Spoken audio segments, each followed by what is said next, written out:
Daniel.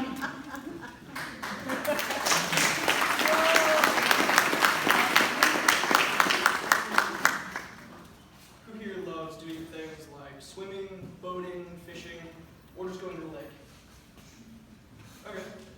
Well, I'm going to talk about hydroelectric energy. I will first go over the benefits and why it's our best clean energy option. Then I'm going to talk about some common criticisms and why it's still our best energy option.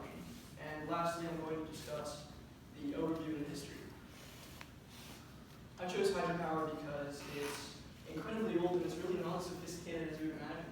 Around the 1840s, we began to see more of the use of the water wheel as a way to use natural water movements to power a wheel and a rotating shaft. Considering how it's an older method, we've had sufficient time to improve upon it, and now we modernize it into what's become the modern-day hydroelectric dam and plant system, which supplies 2.6 quadrillion BTUs of energy to our nation. Here are some pros, some good things about hydroelectric energy. First, it's renewable. Hydropower supplies 26% of all the renewable energy in our nation. And as you can see by the red portion here, it's larger than solar and wind power combined. So we absolutely use it. Next, hydropower creates jobs. The U.S. hydropower industry currently employs up to 300,000 workers in the nation, and the field is only going to increase as it becomes more relevant. A recent Princeton survey concluded that 81% of Americans support maintaining existing hydropower, and 74% of Americans support furthering hydropower in the future. So the field is absolutely going to gain interest and grow with time. And lastly, hydropower is safe for communities due to its ability to prevent and regulate natural floods. In 1936, the Blackwater River flooded, and it severely destroyed 500 bridges and disrupted all phone, power, and telephone service to Webster, Massachusetts. To stop the flooding, the Blackwater Dam was built in 1941, and it's since prevented over $15 million in damages to the Massachusetts area. So just to move on, whenever you go over an energy source, it's really effective to go over the cons as well as the pros. It's better to analyze it. So here are some common criticisms of hydroelectric energy. Our first criticism is that dams harm aquatic life. The turbines inside of a dam that are used to generate electricity can kill or injure fish that are passing through the system. A mitigation is a bypass channel that gives fish a safe channel to pass through the system. The original turbine tunnel is closed off by a network mesh, and then fish are diverted to a channel which then flows them to safety. Our next criticism is that dams flood surrounding areas. The flooding of hydropower dams can destroy forests, scenic lands, and even agricultural lands where we get our food. The Three Gorges Dam in China forced 1.3 million people to relocate, and even after it was finished being built in 2012, mudslides along the dam's banks forced thousands more people to relocate. Mitigation is a run-of-the-river dam that uses the natural flowing of water to gain electricity, which is similar to how the early water wheel that I've already discussed gains electricity. The run-of-the-river dam's smaller water reservoirs heavily decrease the water that's re-released back into the system. It eliminates any sort of need for community relocation or for any sort of forest damage. So we have absolutely solved this issue. Our third common criticism is a dam's water quality negatively affecting surrounding waters. The reservoir waters inside a dam are more stagnant than river waters due to its lower turnover rate, and a eutrophication process then occurs, where whenever you re-release that water back in, it creates more algae and weed growth. Bacteria then eat all the algae and consume all the available oxygen in the system, and fish begin to die. The mitigation is the Clean Water Act, which was passed in 1972 and specifically requires hydroelectric plants and dams to adhere to the state protocols in which the system is located. So now stagnant waters are filtered before being re-released back into a system.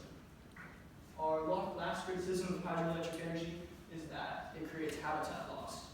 The building of hydropower dams can destroy the vegetation along the margins of the waterway, which forces animals to move to the new area.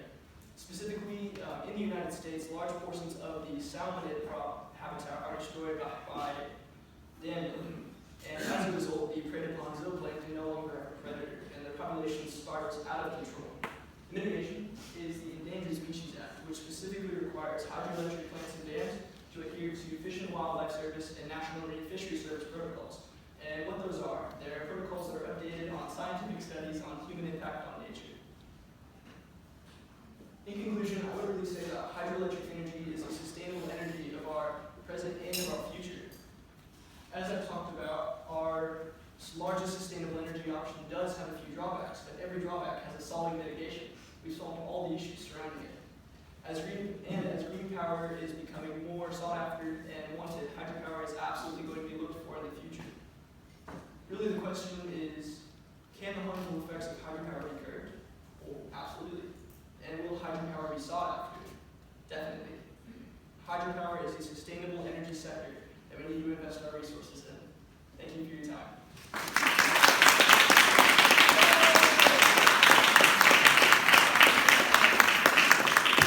Great job. Looking at your resume and seeing you give your presentation, it's obvious that you've been involved in a lot of leadership opportunities and have a lot of experience. Can you tell me of all of those opportunities that you've had, can you give me a single one or two maybe experiences, skill sets that you feel like you've gained from that? What's the most important one, and how you will use that moving forward? I would say that the number one most important thing that I learned, I was in student congress at my school, and we went to many state conventions, and it really taught me how you can apply yourself to a situation and how you can benefit others around you by learning about a subject. It taught me how to really talk to people and how to be able to connect with people as I lead them and as I show them what I'm trying to research. I noticed that you are one of the founders of the Norman High School Green Club, which is really exciting. What prompted you to start the Green Club, and what have your successes been? I love that question. It's the Green Recycling Club. Green stands for Green Recycling Environmental Experiment of Norman High School, and this is the club advisor, Mr. Lissix. We've worked together since freshman year. Basically what we do is we gather recycling from every single teacher's classroom in the school, and we put it in a large city bin to mix recycling. We've had a lot of coverage, and recently we are going to be hosting a fundraiser. We're going to be raising money for Earth Rebirth. And I'd say that club really taught me how to do multiple things at once. I'm trying to work on a fundraiser, working on this, and I feel like Green Club is absolutely amazing. I hope you enjoyed dinner as much as I did, so that's what my question is about. If you could have dinner with 3 people, who would they be and why, and what would you eat? We would eat snow crab, a lot of crab, any sort of seafood. I would eat dinner with Paul McCartney, huge influence, love him. I would eat dinner with second person, probably Jim Carrey. I'm a big fan of his movies, love his movies.